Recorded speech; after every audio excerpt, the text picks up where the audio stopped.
आज आप सबके बीच में विशेष रूप से जो ये प्रेस कॉन्फ्रेंस रखी गई है, ये एक देश के, हमारे भारत के एक विशेष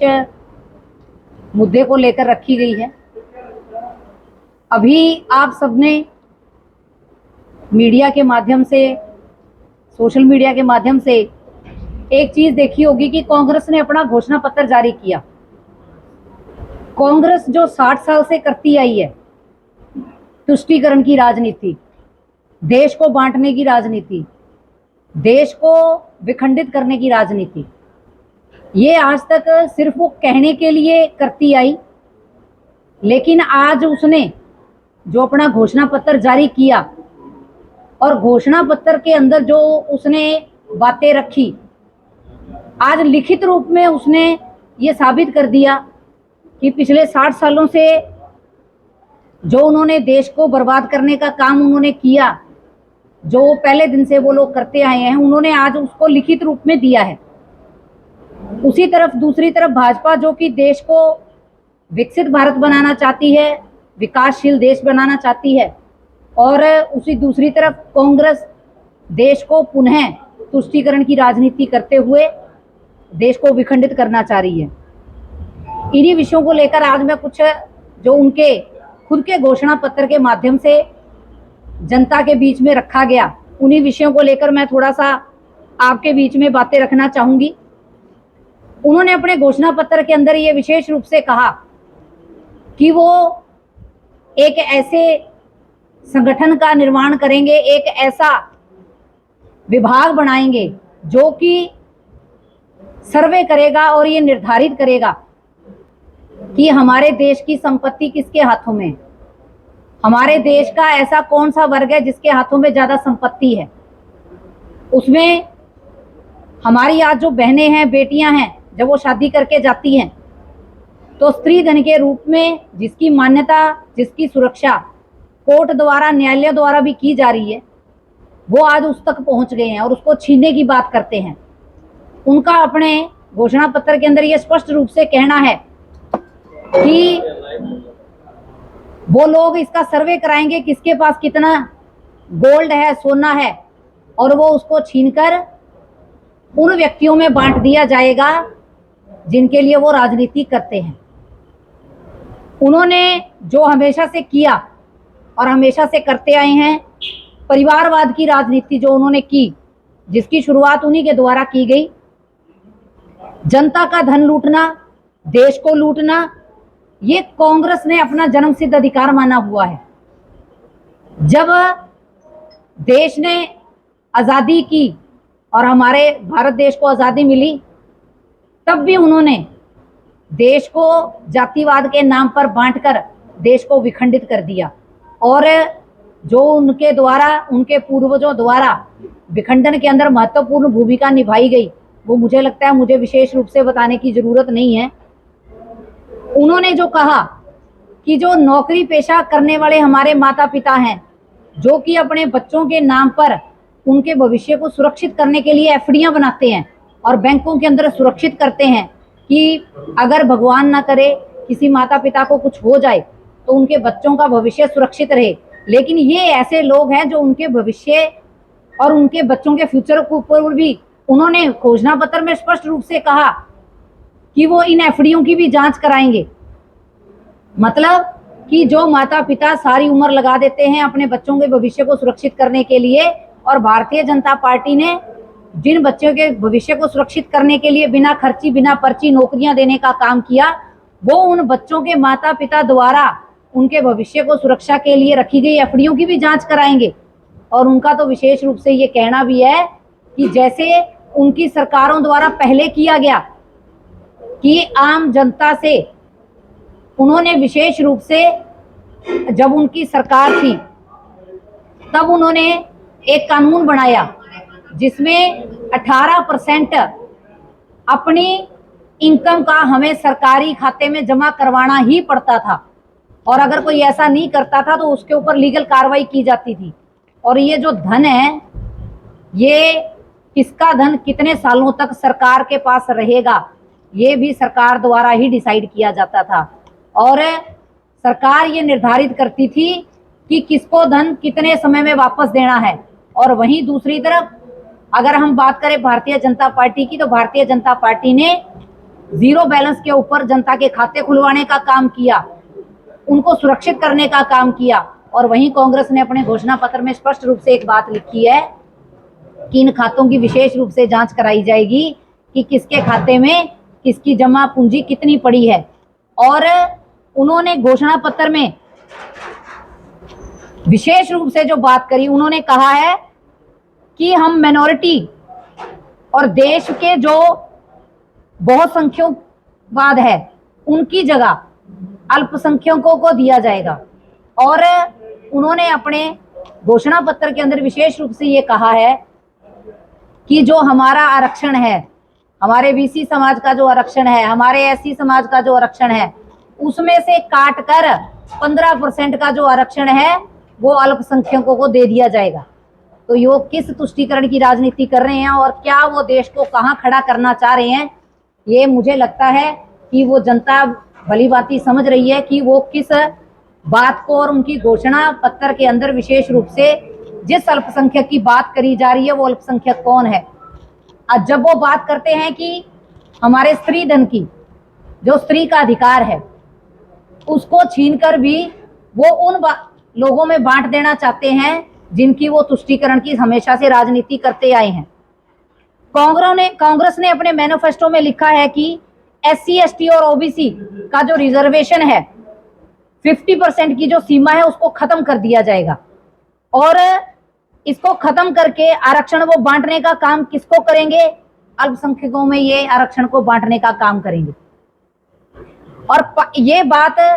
जो उन्होंने 5 अप्रैल के जो अपने घोषणा पत्र में जारी की, उन्होंने विशेष रूप से एक बात लिखी है कि हिंदुस्तान में 50% की आबादी जो है वो पिछड़े वर्ग की है, 15% आबादी दलितों की है, 8% की आबादी आदिवासियों की है, 15% आबादी हमारी माइनॉरिटी की है और 5% आबादी है वो गरीब जनरल कास्ट की है। अगर आप इन सबको मिला दे तो 90% से ज्यादा की जो आबादी है वो इन लोगों की बनती है। तो इसमें से कोई भी जो है, अगर हम हिंदुस्तान की संस्थाओं को देखें, इंडस्ट्रियों को देखें, बड़ी बड़ी कंपनियों को देखें, तो उसमें से कोई भी इन कंपनियों के अंदर, इन इंस्टीट्यूशनों के अंदर, उन संस्थाओं में दिखाई नहीं देते। देश का जो वो एक्सरे करना चाहते हैं, वो विशेष रूप से उन्होंने लिखा कि वो हमारे इंस्टीट्यूशनों की, हमारे मेडिकल की, हमारे जो मेडिकल कॉलेजेस हैं, हमारी जो इंडस्ट्रियां हैं, हमारी जो कंपनियां हैं, वो विशेष रूप से इनका सर्वे करवाएंगे। और सर्वे के अंदर वो ये देखना चाहते हैं कि इसमें माइनॉरिटी को कितना आरक्षण दिया जा रहा है। वो कह रहे हैं कि हम देश का एक्सरे करेंगे और दूध का दूध, पानी का पानी करेंगे। और जो ये 15% आरक्षण माइनॉरिटी को दिलवाना चाहते हैं, ये उनका हक समझते हैं और ये हक वो उनको दिलवा के रहेंगे। उसके बाद ये जो कांग्रेस ने जो ये एजेंडा है, ये उन्होंने लिखित रूप में भले ही 5 अप्रैल को जारी किया, लेकिन कांग्रेस की जो ये पटकथा है ये पहले से ही लिखी जा चुकी थी। जब राहुल गांधी जी ने महाराष्ट्र में हाल ही में जब एक रैली की, तो उसमें उन्होंने सार्वजनिक रूप से ये कहा कि किसके पास कितनी संपत्ति है, इसके लिए एक व्यापक आर्थिक वित्तीय संस्थागत सर्वेक्षण किया जाएगा। इसके बाद फिर राहुल गांधी ने 6 अप्रैल को 2014 को तेलंगाना में एक रैली को संबोधित करते हुए कहा था कि जितनी आबादी माइनॉरिटी की है, और नारे के साथ इस बात का उन्होंने जिक्र करवाया था कि कांग्रेस सत्ता में आते ही पता लगाने के लिए एक वित्तीय संस्थागत सर्वेक्षण कराएगी कि देश की अधिकतर संपत्ति पर किसका नियंत्रण है। राहुल गांधी ने कहा है कि इसके लिए वो राष्ट्रव्यापी जाति जनगणना करवाएंगे।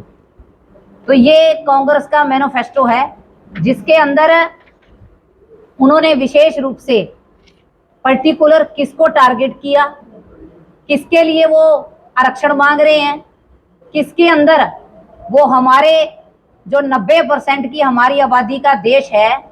उसकी वो संपत्ति छीनकर इन लोगों में बांटना चाह रहे हैं। जिस संपत्ति के अंदर जो पहले उन्होंने बिल लेके आए, उसमें तो सिर्फ उन्होंने ये किया कि 18% हमें हमारी इनकम का जमा करवाना है उनकी सरकार में, लेकिन यहाँ इस बार तो उन्होंने लिखित रूप में ये चीजें दे दी कि वो हमारी महिलाओं के मंगलसूत्र तक का सर्वे करवाएंगे, और अगर किसी के पास ज्यादा भारी मंगलसूत्र पाया जाता है तो क्या वो उस मंगलसूत्र को छीनकर मिनोरिटी को देने का काम करेंगे। ये जो उनकी मानसिकता,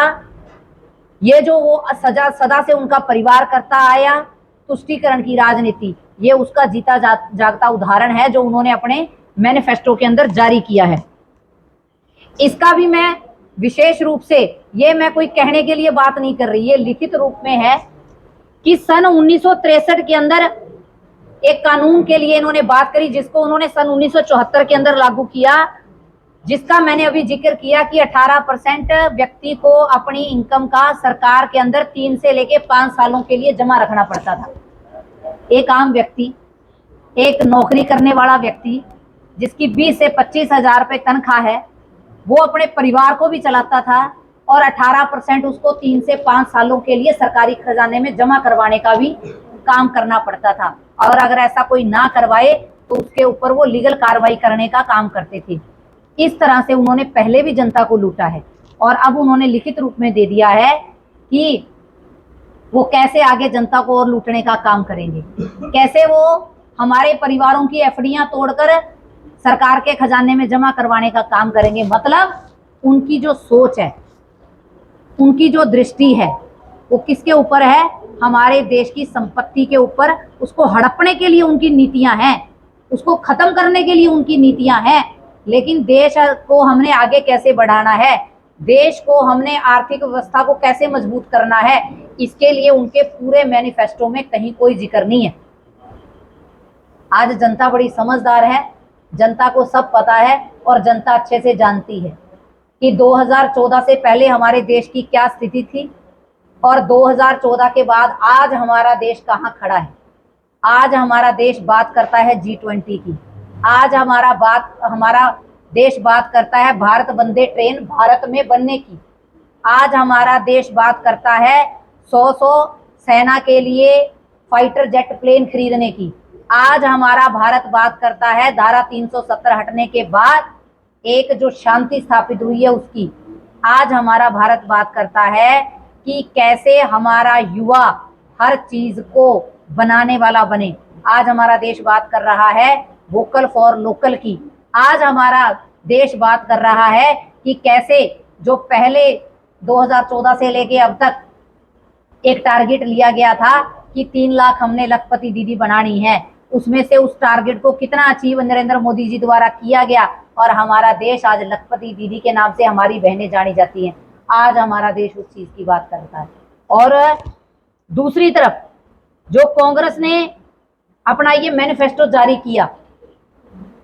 ये कांग्रेस के द्वारा राहुल गांधी जी के द्वारा रैलियों के अंदर जो उन्होंने अपने मैनिफेस्टो को बताया, मैंने सिर्फ उन्हीं बातों को आपके बीच में रखा है कि कांग्रेस आने वाले समय में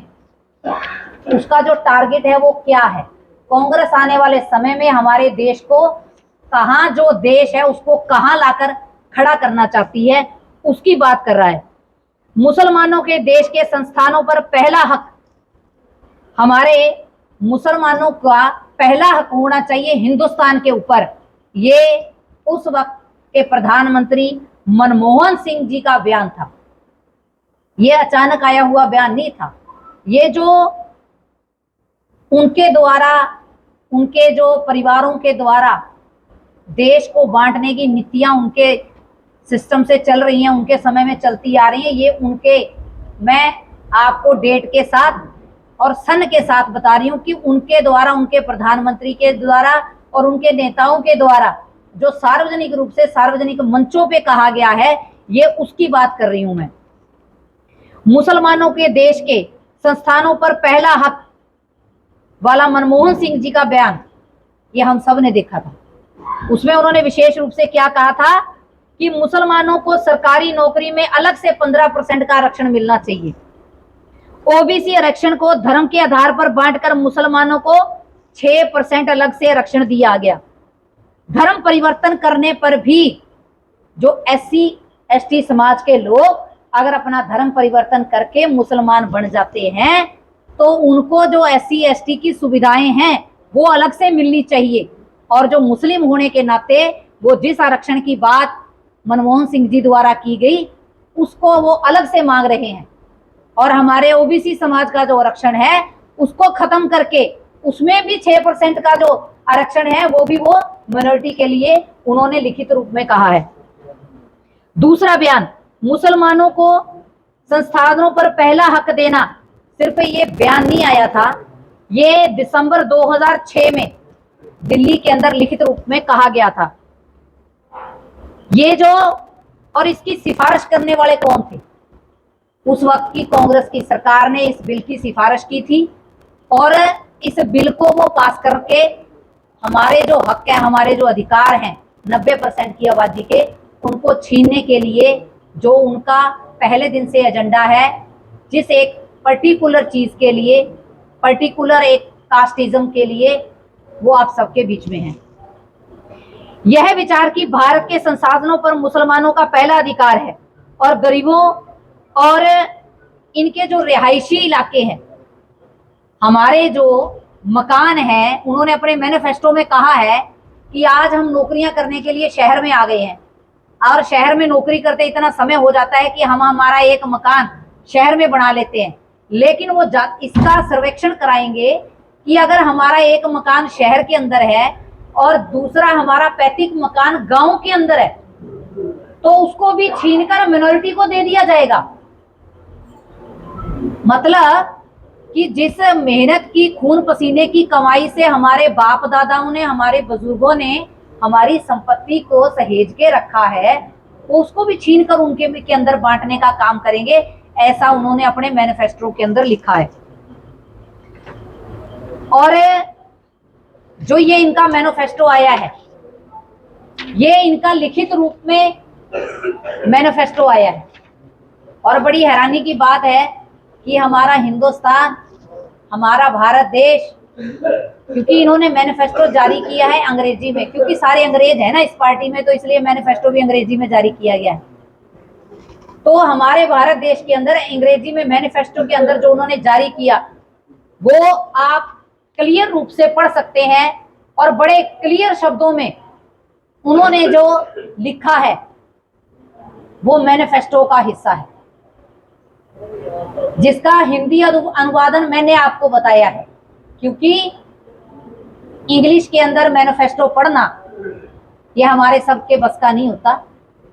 क्योंकि हमारी मातृभाषा, हमारी हिंदुस्तान की भाषा हिंदी है, जिसको मान्यता पूरे देश ने दे रखी है। लेकिन अभी तक उनके थोड़ा समझ में कम आता है, तो इसलिए, क्योंकि अंग्रेजों को हिंदी थोड़ी समझ मेरे को लगता है कम आती है, इसलिए मैनिफेस्टो भी इंग्लिश में जारी किया गया है। तो ये उनके लिखित पॉइंट है जो मैंने आपको हिंदी के अंदर बताए हैं कि वो माइनॉरिटी के लिए क्या करना चाहते हैं और हमारे महिलाओं के स्त्री धन को कैसे छीनकर वो बांटना चाहते हैं, हमारे पैतृक मकानों को हमसे छीनकर कैसे वो माइनॉरिटी को देना चाहते हैं। ये उन्होंने आज पहली बार, ये तो उनका लिखित रूप में आया है मैनिफेस्टो में, लेकिन ये पहले कर चुके हैं। आपको याद होगा कि जब उन्होंने ये काम किया था, ये वो आज पहले से भी करते आए हैं और उनकी जो विचारधारा है, जो उनके खून के अंदर है, वो है देश को बांटना, देश को खंडित करना। और इस खंडन को और मजबूती से कैसे खंडित करेंगे वो, ये उन्होंने अपने मैनिफेस्टो के अंदर बताया है। तो मैं आप सबके माध्यम से इस मैनिफेस्टो को, हिंदी का इसका प्रारूप आप सबके बीच में मैंने बताया है। तो मैं सबसे अनुरोध भी करूंगी कि इस मैनिफेस्टो को पब्लिक तक पहुंचाने का काम किया जाए, ताकि जनता को भी पता लग सके कि कांग्रेस उनके लिए क्या सोच रही है, कांग्रेस कैसे उनके बच्चों के फ्यूचर के साथ खिलवाड़ करने के लिए काम कर रही है, कांग्रेस ने कैसे हमारी जमा पूंजी को मिनोरिटी के अंदर बांटने के लिए पूरा प्रारूप तैयार कर लिया है, कांग्रेस ने कैसे हम महिलाओं के स्त्री धन को छीनकर मिनोरिटी के अंदर बांटने का काम के लिए पूरा मैनिफेस्टो तैयार किया है। तो आपके माध्यम से मेरा अनुरोध है कि ये मैनिफेस्टो और इसका हिंदी अनुवाद पब्लिक के बीच में जाए, क्योंकि हमारा जो हिंदुस्तान है इसमें बहुत संख्यक लोग ऐसे हैं जो हिंदी से प्यार करते हैं और जो हिंदी में पढ़ना, हिंदी में समझना सबको बहुत अच्छा लगता है। तो हिंदी का अनुवाद मैंने आप सबके बीच में रखा है, तो कृपया मेरा आप सबके से ये अनुरोध है, और आप, क्योंकि आपको कहने के लिए स्तंभ नहीं कहा जाता, आप वाकई हमारे भारत का चौथा स्तंभ है, जिनको पब्लिक सुनती है, जिनको पब्लिक मानती है और जिनके ऊपर पब्लिक पूरा भरोसा करती है। और पब्लिक को पता है कि जो आपके द्वारा कहा जाता है वो इस ऑथेंटिक जानकारी के मुताबिक कहा जाएगा। ये उन्हीं के मैनिफेस्टो के पॉइंट्स हैं जो मैंने विशेष रूप से आपके बीच में रखे हैं, और विशेष रूप से जो उन्होंने वर्गीकरण करने के लिए अपने मैनिफेस्टो के अंदर रिटर्न में लिख रखा है, मैंने उसी मैनिफेस्टो की आपके अंदर बात करी है। आप सब इस मैनिफेस्टो को पब्लिक तक पहुंचाएंगे, ऐसा मेरा आप सबसे अनुरोध है। आप सबका बहुत बहुत धन्यवाद। मैनिफेस्टो, घोषणा पत्र और संकल्प पत्र, ये दो विषय होते हैं। कांग्रेस ने जारी किया है मैनिफेस्टो और भारतीय जनता पार्टी जारी करती है संकल्प पत्र। और भारतीय जनता पार्टी के 2014 के संकल्प पत्र की अगर हम लोग बात करें तो संकल्प पत्र का मतलब होता है कि जो हमने हमारे देश के लिए संकल्प लिया है कि हमने इसको पूरा करना है। समय लगता है। राम मंदिर को बनाना भारतीय जनता पार्टी के संकल्प पत्र का हिस्सा था, जो 500 साल पुराना हमारी संस्कृति की धरोहर है, जिसको हमें बचाना था। धारा 370 हटाना, ये भारतीय जनता पार्टी के संकल्प पत्र का हिस्सा था, जिसको भारतीय जनता पार्टी ने पूरा किया। महिलाओं को आगे बढ़ाना, महिलाओं के लिए काम करना, महिलाओं को सशक्त करना, ये भारतीय जनता पार्टी के संकल्प पत्र के अंदर था, जो भारतीय जनता पार्टी ने पूरा करके दिखाया। और हमारी लखपति दीदी सिर्फ बढ़ाई नहीं, सिरसा के अंदर 3 बड़ी उदाहरण है। एक ड्रोन जिसकी कीमत 20 से 22 लाख रुपए है, वो हमारी महिलाएं जो सेल्फ हेल्प ग्रुप चला रही हैं, उनको free of cost training, free of cost वो ड्रोन देने का काम और उनको ड्रोन दीदी बनाने का काम, ये संकल्प नरेंद्र मोदी जी का था, जो उन्होंने पूरा किया। बिल्कुल, भारतीय जनता पार्टी जो संकल्प पत्र के अंदर कहती है वो करती है। आज मैं वही आपको कहना चाह रही हूँ कि हरियाणा के अंदर बिना खर्ची बिना पर्ची नौकरी लगेगी, ये आज तक कभी किसी ने सोचा नहीं था, कहा नहीं था। प्रॉपर्टी का सर्वे भी करवाया था, वो भी अभी तक ढंग से नहीं पूरा हो पाया, अभी तक लोग भुगत रहे हैं। आपके सारे सवाल सिर मत्थे, लेकिन मेरा जवाब भी अगर आप सुनेंगे शायद आपको अगला सवाल करने का मौका ना मिले या आपको जरूरत ना पड़े। भारतीय जनता पार्टी के ने ही जो विशेष रूप से प्रधानमंत्री विश्वकर्मा योजना के माध्यम से हमारे युवा हमारे पैरों पर खड़े हों और हमारे युवा नौकरी करने वाले ना बने, हमारे युवा नौकरी देने वाले बने, ये विजन नरेंद्र मोदी जी का था, जिसको साक्षात रूप देने का काम भी नरेंद्र मोदी जी ने किया। हमारे हरियाणा के अंदर ये विशेष रूप से रहा कि बिना खर्ची बिना पर्ची हरियाणा के अंदर संभव नहीं है, लेकिन बिना खर्ची बिना पर्ची सरकारी नौकरियां आज लग रही हैं, ये हरियाणा सरकार ने करके दिखाया। और जहां तक बात है कि हमारे और काम कितने करने वाले हैं, 70 साल कांग्रेस ने राज किया, लेकिन आज तक एक भी अपना विषय पूरा नहीं किया। लेकिन भारतीय जनता पार्टी ने केवल 9 साल के कार्यकाल के अंदर ऐसे ऐसे बड़े मुद्दे जो देशों के विकास के लिए बात थी, जो भारत के विकास की बात थी, उन मुद्दों को फर्स्ट प्राथमिकता देते हुए उन संकल्प पत्रों को जो उन्होंने अपने संकल्प के लिए किए, उन संकल्पों को पूरा करने का काम किया। और आगे भी इन संकल्पों को पूरा करने का काम भारतीय जनता पार्टी करेगी, ये मेरा विश्वास नहीं है, ये जनता का विश्वास है। इसीलिए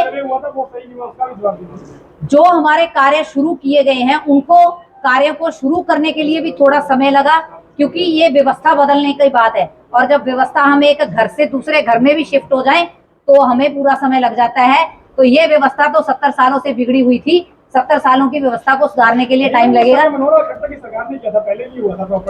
ये प्रॉपर्टी का सर्वे भी जनता की आवाज पर हुआ, ताकि जिन्होंने नाजायज प्रॉपर्टियों के ऊपर कब्जे कर रखे हैं उनको सही स्थान मिल सके, उनका सही उपयोग हो सके, और जिनकी वो प्रॉपर्टी है उनको उनका सही अधिकार मिल सके। आप सबका बहुत बहुत धन्यवाद।